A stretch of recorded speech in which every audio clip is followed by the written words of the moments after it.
سورہ مومنون کی آیت نمبر 93 سورہ مومنون کا چھٹا اور آخری رکوع اور یہ 18ویں پارے کا بھی چھٹا رکوع ہے۔ اللہ رب العالمین نے ارشاد فرمایا، قل ربی، اے محبوب آپ عرض کریں کہ اے میرے رب، اما ترینی ما یوعدون، اگر تو مجھے دکھائے جو انہیں وعدہ دیا جاتا ہے، یعنی جس عذاب کا کافروں کو وعدہ دیا جاتا ہے، اگر وہ عذاب تو مجھے دکھائے، ربی، تو اے میرے رب، فلا تجعلنی فی القوم الظالمین، مجھے ان ظالموں کے ساتھ نہ کرنا اور ان کا قرین اور ساتھی نہ بنانا۔ یہ دعا بطریق تواضع اور اظہار عبدیت ہے، یعنی یہ عاجزی کا اظہار ہے، باوجود اس کے کہ معلوم ہے کہ اللہ تعالیٰ آپ کو ان کا قرین اور ساتھی نہ کرے گا۔ اسی طرح انبیاء معصومین استغفار کیا کرتے ہیں، انبیاء معصوم ہیں لیکن ان کا استغفار کرنے کا یہی انداز ہے کہ وہ اللہ تعالیٰ سے معافی مانگتے ہیں، باوجود اس کے کہ انہیں اپنی مغفرت اور اکرام خداوندی کا علم یقینی ہوتا ہے۔ انہیں یقینی طور پہ یہ بات معلوم ہوتی ہے کہ اللہ تعالیٰ انہیں جنت میں اعلیٰ درجہ عطا فرمائے گا، اللہ ان سے ہمیشہ کے لیے راضی ہے، پھر بھی وہ استغفار کرتے ہیں۔ یہ سب بطریق تواضع اور اظہار بندگی ہے، یہ سب بندگی کا اظہار ہے اور عاجزی، انکساری اور تواضع کے طور پر ہے۔ ربی، اے میرے رب، فلا تجعلنی فی القوم الظالمین، مجھے ان ظالموں کے ساتھ نہ کرنا۔ وَإِنَّا عَلَىٰ أَن نُرِيَكَ مَا نَعِدُهُمْ لَقَادِرُونَ، اور بے شک ہم قادر ہیں کہ آپ کو دکھا دیں جو انہیں وعدہ دے رہے ہیں۔ یہ جواب ہے ان کافروں کا جو مذاق اڑاتے ہیں اور کہتے ہیں کہ جس عذاب کا وعدہ دیا جا رہا ہے وہ کب آئے گا۔ یہ اس عذاب موعود کا انکار کرتے ہیں، اس کی ہنسی اڑاتے ہیں۔ انہیں بتایا گیا کہ اگر تم غور کرو تو سمجھ لوگے اللہ تعالیٰ اس وعدے کے پورا کرنے پر قادر ہے۔ پھر انکار کی وجہ اور مذاق اڑانے کا سبب کیا ہے؟ اور عذاب میں جو تاخیر ہو رہی ہے، اس میں اللہ تعالیٰ کی حکمتیں ہیں کہ ان میں سے جو ایمان لانے والے ہیں وہ ایمان لے آئیں، اور جن کی نسلیں ایمان لانے والی ہیں ان سے وہ نسلیں پیدا ہو جائیں۔ ادفع باللتی ہی احسن السیئہ، سب سے اچھی بھلائی سے برائی کو دفع کرو۔ اس جملے جمیلہ کے معنی بہت وسیع ہیں۔ اس کے یہ معنی بھی ہیں کہ توحید جو اعلیٰ بہتری ہے، اس سے شرک کی برائی کو دفع فرمائیے، دور فرمائیے، اور یہ بھی کہ طاعت، فرما برداری اور تقوی کو رائج کر کے، رواج دے کر معصیت اور گناہ کی برائی دفع کیجیے، دور کیجیے، اور یہ بھی کہ اپنے مکارم اخلاق سے خطا کاروں پر اس طرح عفو و رحمت فرمائیں جس سے دین میں کوئی سستی نہ ہو۔ نحن اعلم بما یصفون، ہم خوب جانتے ہیں جو باتیں یہ بناتے ہیں اللہ اور اس کے رسول کی شان میں، تو ہم اس کا بدلہ دیں گے۔ وَقُلْ رَبِّ أَعُوذُ بِكَ مِنْ ہَمَزَاتِ الشَّيَاطِينِ، اور آپ عرض کریں کہ اے میرے رب، تیری پناہ شیاطین کے وسوسوں سے، جن سے وہ لوگوں کو فریب دے کر، دھوکہ دے کر معاصی اور گناہوں میں مبتلا کرتے ہیں۔ وَأَعُوذُ بِكَ رَبِّ أَن يَحْضُرُونَ، اور اے میرے رب تیری پناہ کہ وہ میرے پاس آئیں۔ یعنی یہ دعا حضور کے واسطے سے ہمیں سکھائی گئی کہ بندہ اس طرح دعا مانگے کہ اللہ میں تیری مدد مانگتا ہوں، تیری پناہ مانگتا ہوں شیاطین کے وسوسوں سے، اور اس وقت سے جب شیاطین میرے پاس وسوسے دینے کے لیے آئیں تو ان کے وسوسوں سے بچا۔ حتی اذا جاء احدهم الموت، یہاں تک کہ جب ان میں کسی کو موت آئے، یعنی کافر وقت موت تک تو اپنے کفر و سرکشی اور اللہ اور رسول کی تکذیب اور مرنے کے بعد زندہ کیے جانے کے انکار پر اصرار کرتا رہتا ہے۔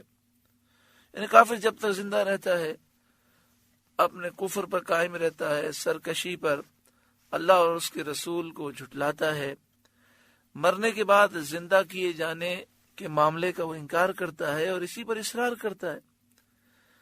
اور جب موت کا وقت آتا ہے اور اس کو جہنم میں اس کا جو مقام ہے دکھایا جاتا ہے، اور جنت کا وہ مقام بھی دکھایا جاتا ہے کہ اگر وہ ایمان لاتا تو یہ مقام اسے دیا جاتا، تو پھر اسے بڑی حسرت ہوتی ہے۔ قال رب ارجعون، تو کہتا ہے کہ اے میرے رب مجھے واپس پھیر دیجئے، دنیا کی طرف مجھے دوبارہ واپس بھیج دے۔ لعلی اعمل صالحا فیما ترکت کلا، شاید اب میں کچھ بھلائی کماؤں اس میں جو چھوڑ آیا ہوں، ہرگز ایسا نہیں۔ یعنی اے مالک مجھے دوبارہ دنیا میں بھیج دے تو میں وہاں جا کر نیک اعمال بجا لا کر اپنی تقصیرات کا تدارک کروں، اب ایک اچھی زندگی گزار کر اپنے گناہوں کا تدارک کر کے آؤں۔ اس پر اس سے فرمایا جاتا ہے کلا، ہرگز ایسی بات نہیں ہے، تو جھوٹ کہہ رہا ہے۔ انہا کلمۃ ہوا قائلھا، یہ تو ایک بات ہے جو وہ اپنے منہ سے کہتا ہے، یہ بات تو اس نے حسرت اور ندامت کی وجہ سے کہی ہے، یہ ہونے والی نہیں اور اس کا کچھ فائدہ نہیں۔ اول تو یہ دوبارہ دنیا میں جائے گا نہیں، اور اگر چلا بھی جائے تو وہی کام کرے گا جو اس نے پہلے کیے۔ وَمِن وَرَائِهِمْ بَرْزَخٌ إِلَى يَوْمِ يُبْعَثُونَ، اور ان کے آگے ایک برزخ ہے، ایک آڑ ہے اس دن تک جس میں اٹھائے جائیں گے۔ وہ آڑ، وہ برزخ جو انہیں دنیا کی طرف واپس آنے سے روکنے والی ہے، اور وہ موت ہے، یعنی جب وہ مر گئے اب دوبارہ یہ دنیا کی طرف نہیں آ سکتے۔ بعض مفسرین نے فرمایا کہ برزخ وقت موت سے وقت بعث تک کی مدت کو کہتے ہیں، اسے عالم برزخ بھی کہتے ہیں۔ مرنے کے بعد سے لے کر قیامت کے دن تک جو پیریڈ ہے اسے عالم برزخ کہتے ہیں۔ اب چاہے انسان قبر میں ہو، چاہے سمندر میں ہو، چاہے درندے کے پیٹ میں ہو، جہاں بھی اس کے اجزاء ہیں وہ عالم برزخ میں ہیں، اور جو اس کے نصیب میں عذاب ہے یا جو ثواب ہے وہ اسے اس عالم میں ملتی رہیں گی، وہ نعمتیں یا وہ عذاب اسے ملتا رہے گا۔ یہ عذاب اور یہ ثواب کا معاملہ روح کے ساتھ بھی ہے اور جسم کے ساتھ بھی ہے۔ روح جسم سے نکل جاتی ہے لیکن روح اور جسم کا تعلق باقی رہتا ہے۔ جو جسم پر تکلیف گزرتی ہے روح محسوس کرتی ہے، جو روح پر تکلیف ہوتی ہے جسم محسوس کرتا ہے، چاہے جسم کے اعضاء گل گئے ہوں، سڑ گئے ہوں۔ فَإِذَا نُفِخَ فِي الصُّورِ، تو جب سور پھونکا جائے گا، فَلَا أَنْسَابَ بَيْنَهُمْ يَوْمَئِذٍ وَلَا يَتَسَاءَلُونَ، تو نہ ان میں رشتے رہیں گے اور نہ ایک دوسرے کی بات پوچھے۔ سور سے مراد یہاں پر ہے پہلی مرتبہ جب سور پھونکا جائے گا، جیسا کہ حضرت عبداللہ بن عباس رضی اللہ تعالی عنہما سے مروی ہے۔ تو فرمایا نہ ان میں رشتے رہیں گے جن پر دنیا میں فخر کیا کرتے تھے، اور آپس کے نسبی تعلقات منقطع ہو جائیں گے، اور رشتہ داروں کی محبتیں باقی نہ رہیں گی، اور یہ حال ہوگا کہ آدمی اپنے بھائی، ماں، باپ، بیوی اور بیٹوں سے بھاگے گا۔ ولا یتساءلون، اور نہ ایک دوسرے کی بات پوچھے، جیسا کہ دنیا میں پوچھتے تھے، کیونکہ دنیا میں کوئی کسی کی طبیعت پوچھتا ہے، کسی کا حال پوچھتا ہے، لیکن یہاں پر ہر ایک اپنے ہی حال میں مبتلا ہوگا۔ پھر دوسری بار سور پھونکا جائے گا اور حساب کے بعد لوگ ایک دوسرے کا حال پوچھیں گے۔ فمن ثقلت موازینہ، تو جن کی تولیں بھاری ہوئیں، یعنی اعمال صالحہ اور نیکیوں سے جن کے وزن بھاری ہوئے، فاولئک هم المفلحون، وہی مراد کو پہنچے۔ جس کی نیکیوں کا پلہ بھاری ہوگا وہ کامیاب ہوں گے۔ ومن خفت موازینہ، اور جن کی تولیں ہلکی پڑیں نیکیاں نہ ہونے کے باعث اور وہ کفار ہیں، فاولئک الذین خسروا انفسهم فی جہنم خالدون، وہی ہیں جنہوں نے اپنی جانیں نقصان میں ڈالیں، ہمیشہ جہنم میں رہیں گے۔ الامان والحفیظ، اللہ ایمان پر خاتمہ نصیب فرمائے۔ تلفح وجوہہم النار، ان کے منہ پر آگ لپٹ مارے گی، ان کے منہ کو آگ جلا دے گی۔ وہم فیہا کالحون، اور وہ اس میں منہ چڑھائے ہوئے ہوں گے۔ ترمذی کی حدیث میں ہے کہ آگ ان کو بھون ڈالے گی اور اوپر کا ہونٹ سکڑ کر آدھے سر تک پہنچے گا اور نیچے کا ناف تک لٹک جائے گا، دانت کھلے رہ جائیں گے، اللہ کی پناہ۔ اور ان سے فرمایا جائے گا، الم تکن آیاتی تتلا علیکم، کیا تم پر میری آیتیں نہ پڑھی جاتی تھیں؟ کیا دنیا میں تم پر میری کتاب کی آیتیں نہ پڑھی جاتی تھیں؟ فکنتم بہا تکذبون، تو تم انہیں جھٹلاتے تھے۔ قالو، وہ کہیں گے، ربنا، اے رب ہمارے، غلبت علینا شقوتنا، ہم پر ہماری بدبختی غالب آئی، وکننا قوما ضالین، اور ہم گمراہ لوگ تھے۔ ربنا اخرجنا منہا، اے ہمارے رب ہم کو جہنم سے نکال دے۔ فَإِنْ عُدْنَا فَإِنَّا ظَالِمُونَ، پھر اگر ہم ویسے ہی کریں تو ہم ظالم ہیں۔ ترمذی کی حدیث میں ہے کہ جہنمی لوگ جہنم کے داروغہ حضرت مالک علیہ السلام کو 40 سال تک پکارتے رہیں گے۔ وہ کہیں گے کہ تم جہنم ہی میں پڑے رہو گے۔ پھر وہ پروردگار کو پکاریں گے اور کہیں گے، اے رب ہمارے، ہمیں جہنم سے نکال۔ یہ کتنے عرصے تک پکاریں گے؟ فرمایا، یہ پکار ان کی دنیا سے دونی عمر کی مدت تک جاری رہے گی۔ اس کے بعد انہیں یہ جواب دیا جائے گا جو اگلی آیت میں ہے۔ اب سوال یہ ہے کہ دنیا کی عمر کتنی ہے؟ یعنی جب سے دنیا بنی اور جب دنیا فنا ہوگی تو اس دوران کتنا پیریڈ ہے؟ اس میں کئی اقوال ہیں۔ بعض مفسرین نے کہا کہ دنیا کی عمر 7000 سال ہے، بعض نے کہا 12000 سال، اور بعض نے کہا 360 برس، واللہ تعالی عالم۔ یعنی مراد یہ ہے کہ جہنم میں جہنمی 40 سال تک حضرت مالک داروغہ جہنم کو پکاریں گے، پھر وہ کہیں گے 40 سال کے بعد کہ جہنم سے تمہیں نکلنا نہیں ہے، تم نہیں نکل سکو گے۔ پھر وہ اللہ کو پکاریں گے کہ اے ہمارے رب ہمیں جہنم سے نکال۔ پھر ان سے فرمایا جائے گا، قال اخسئوا فیہا، رب فرمائے گا دھتکارے پڑے رہو، ذلیل و رسوا ہو کر اسی میں پڑے رہو۔ قال اخسئوا فیہا، دھتکارے پڑے رہو اس میں، ولا تکلمون، اور مجھ سے بات نہ کرو۔ اب ان کی امیدیں ختم ہو جائیں گی۔ اور یہ جہنمیوں کا آخری کلام ہوگا، پھر اس کے بعد انہیں کلام کرنا نصیب نہ ہوگا۔ وہ روتے رہیں گے، چیختے رہیں گے، ڈکراتے رہیں گے، بھونکتے رہیں گے، پھر کلام نہ کر سکیں گے۔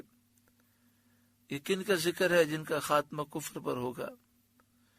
اے اللہ اپنے فضل و کرم سے ہمیں ایمان کی سلامتی عطا فرما، اور خیر و عافیت کے ساتھ، ایمان کی سلامتی کے ساتھ ہمیں دنیا سے جانا نصیب فرما۔ انہ کان فریق من عبادی یقولون، بے شک میرے بندوں کا ایک گروہ کہتا تھا، ربنا، اے ہمارے رب، آمنا، ہم ایمان لائے، فاغفر لنا، تو ہمیں بخش دے، وارحمنا، اور ہم پر رحم کر، وانت خیر الراحمین، اور تو سب سے بہتر رحم کرنے والا ہے۔ فاتخذتموہم سخریہ، تو تم نے انہیں ٹھٹا بنا لیا، یعنی جہنم میں کافروں سے کہا جائے گا، اللہ تعالیٰ فرمائے گا میرے نیک بندے مجھ سے دعائیں مانگتے تھے اور تم ان کا مذاق اڑاتے تھے۔ یہ آیتیں کفار قریش کے بارے میں نازل ہوئیں، جو حضرت بلال، حضرت عمار، حضرت صہیب، حضرت خباب، وہ صحابہ جو غریب صحابہ تھے، ان سے وہ مذاق کیا کرتے تھے، ان کا مذاق اڑایا کرتے تھے۔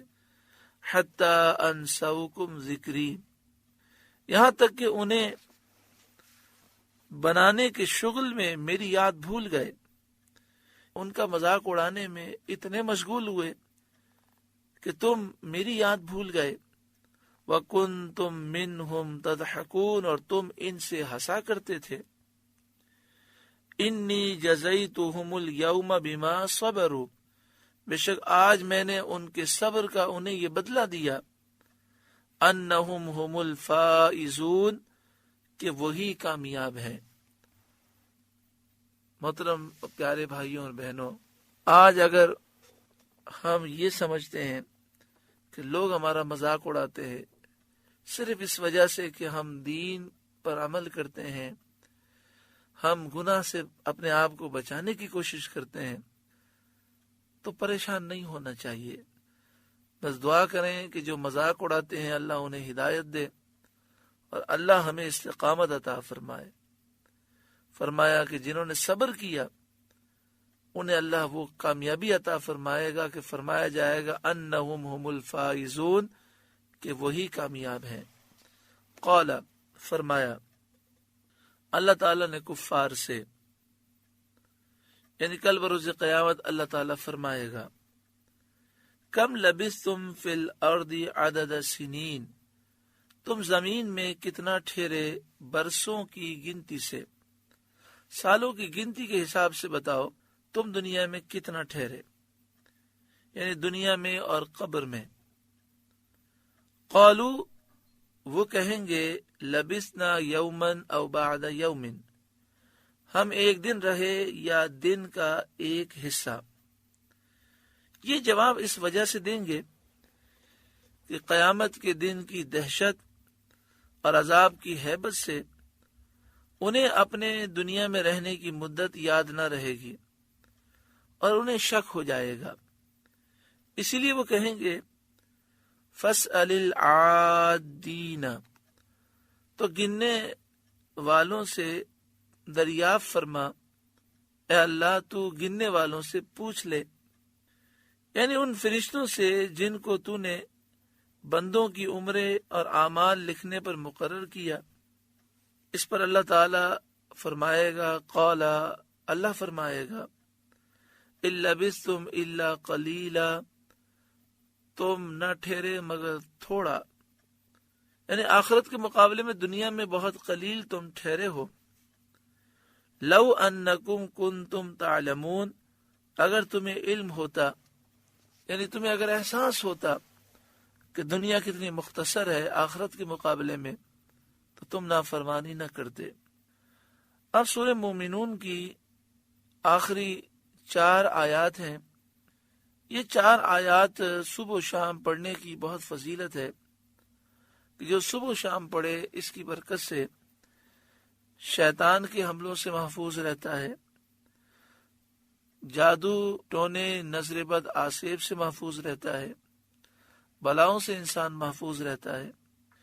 اور اگر کوئی مریض ہو، اس کے کان میں یہ آیات پڑھ کر دم کیا جائے تو اس کی برکت سے بیماری بھی دور ہوتی ہے۔